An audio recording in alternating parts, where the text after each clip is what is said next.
If you had to choose between there being more anime of a lower overall quality or less anime of a higher overall quality, what would you choose? I know I'm going for that second option any day of the week, but there is at least a compelling argument for the former. More shows mean more niche titles to appeal to more people, even if the productions are iffy, so you end up accommodating more people, even if the overall experience for everyone is worse across the board. I still feel the trade-offs are worth it though, since realistically most people aren't getting around to nearly enough shows for it to matter, but it's certainly an argument. More slop accumulating also serves to give a much richer picture of what the industry was like at any given point in time, and allows you to start making connections that might not be as apparent if you only pay attention to the cream of the crop. Gotta take in the cream of the slop as well. That's where the fun trends are. To assist in my efforts of building out my own understanding of the slop mosaic known as anime history, we jump right back into the random anime generator.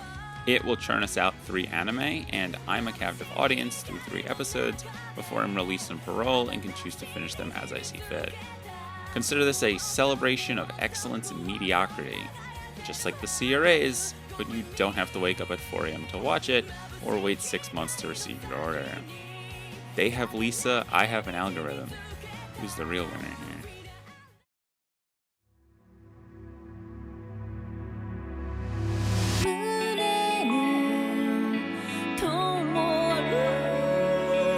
If there was one setting that I didn't think would find its way into anime as much as it did, it would probably be Victorian England.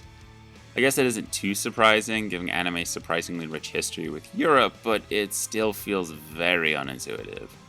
I mean, at the end of the day, I don't really care all that much. Like I said a couple episodes back, anything that isn't a generic isekai world is good enough for me, and I'd be lying if I didn't say that the drip of the era wasn't next level.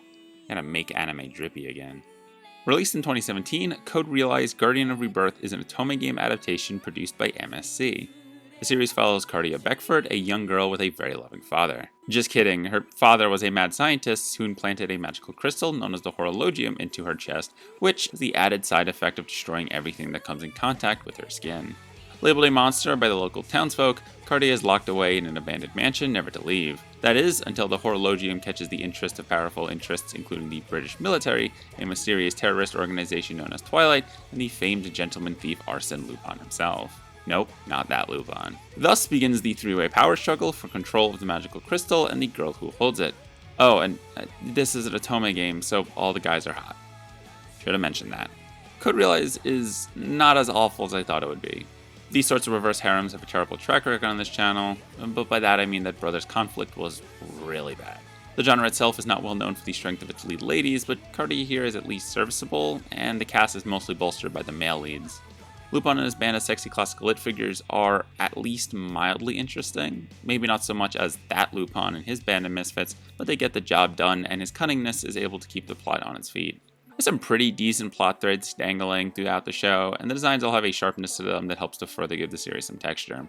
Cardia is kind of your bog standard self-insert. The show keeps the swooning down enough to make her manageable, and her design is pretty sweet. Look, okay, I just dig this aesthetic, let me have this. The issue Code Realize ends up running into, though, is like most shows I've watched in the series, it just struggles to really stand out. The cast are certainly fun enough to watch, but the idea of classical literature figures but they're hot has already been done many times over, and dare I say better by many other series. Like, why would I watch this one when Bungo Stray Dogs is right there for the viewing? I feel like I harp on the quality of the characters a lot here, but I think that should get across just how important they are. Without a strong lead to be invested in, Code Realize really struggles to make me care about any of the actual plot behind vague, morbid curiosity towards some of the general mysteries. It all just feels like the Duke of Death and is made with a more Victorian aesthetic, better love interest, and worse main character. Not a terrible show to be watching at the moment, but I will say my interest in continuing drops significantly once I put it down and step away for a bit.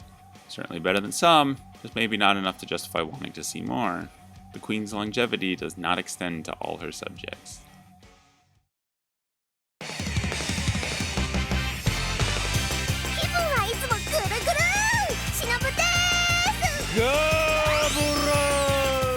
Comedy is one of those things that is really hard to judge with any level of objectivity.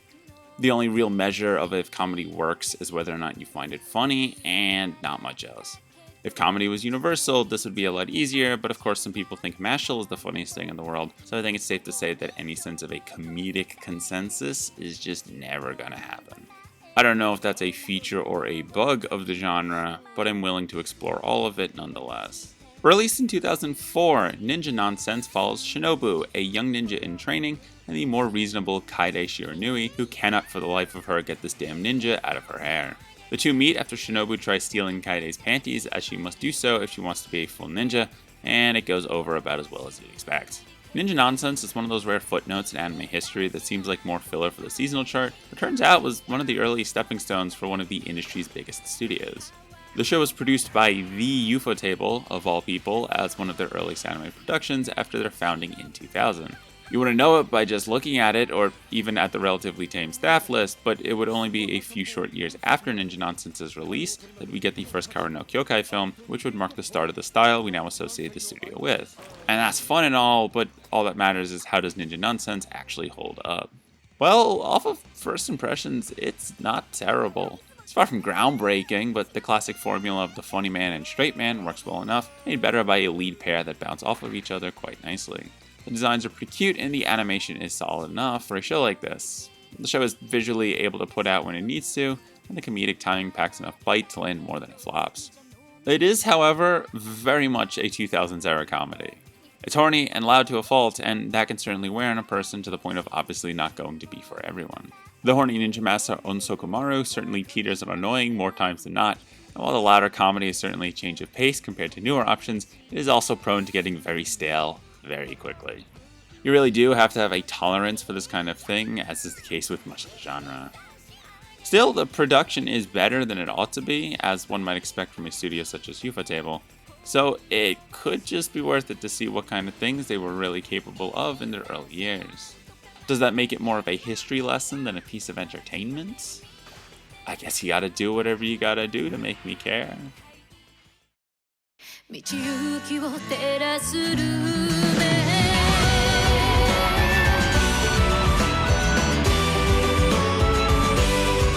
Isekai is... God fucking damn it, I can't keep doing this. If I could be so bold, I think that the fantasy genre is heavily oversaturated these days. On one hand, I get it, escapism is one hell of a drug, and the world ain't getting any better anytime soon. But on the other hand, there's a lot of fantasy shows out there, whether isekai or not, and if you're so bold as to do literally anything with the genre, then you sure are going to go places. At the very least, you will have earned my respect. The Faraway Paladin is a 2021 fantasy show telling the story of William G. Merryblood. Will is a human child being raised by three undeads, the ghost Augustus, the mummified nun Mary, and the skeleton warrior Blood. Will doesn't quite know why he's being raised by these three, or what exactly they seem to be hiding from him, but it certainly seems kind of important. The Faraway Paladin is one of those shows that I remember getting reasonably hyped up on release, and from what I can see, it is not unfounded. The source material seems fairly popular, and it is for once not the same recycled light novel fantasy world that every other show in the genre loves to use. I also know that Season 2 went over like a rock, but hey, that's an issue for maybe later me to deal with. At its core, the Faraway Paladin does have a decent amount to work with. It definitely feels like a bit of a more slow burn that is willing to drop you in cold turkey and have you figure out the rest as it comes, content with keeping at least some secrets close to its chest. The toned-down vibe is definitely a welcome change of pace in a genre that usually runs its concept into the ground in just as many episodes as this one takes to get going, and that does give it a bit more longevity when all is said and done. What it doesn't exactly insulate the story from, though, is having a boring protagonist. The three undeads are easily the most interesting members of the cast, with Will being kind of an exposition sponge. This is not helped at all by the fact that episode 3 more or less ends on the idea that our main character will be leaving the place he grew up in favor of going on an adventure, which maybe does not seem like the most thrilling experience. It also doesn't help that this is very much a light novel adaptation, and thus a lot of the dialogue feels very asinine. I get that the show is mostly setting up its premise, but the dialogue and expositing just comes off as extremely artificial, portraying the seemingly more grandiose aspirations of the series. Top it off with fairly flat art in an uninteresting world, and suddenly the Faraway Paladin is a much harder sell than it otherwise might be. It seems to at least have something going for it, and it's better than most, but hey, I've been burned before. Is it really worth sticking my hand back into the fire?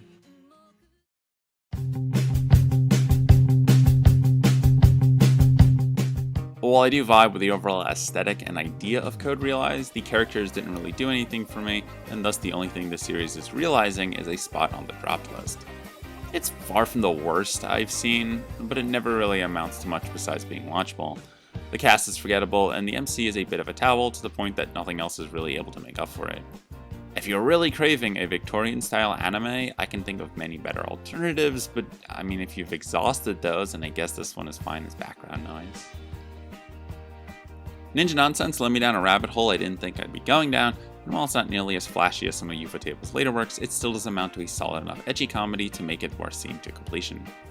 The lewd jokes are going to be very hit or miss for a lot of people, and the characters don't exactly go anywhere, but Ufotable makes up for it with a surprisingly competent production that did have me chuckling a little more than I have any right to.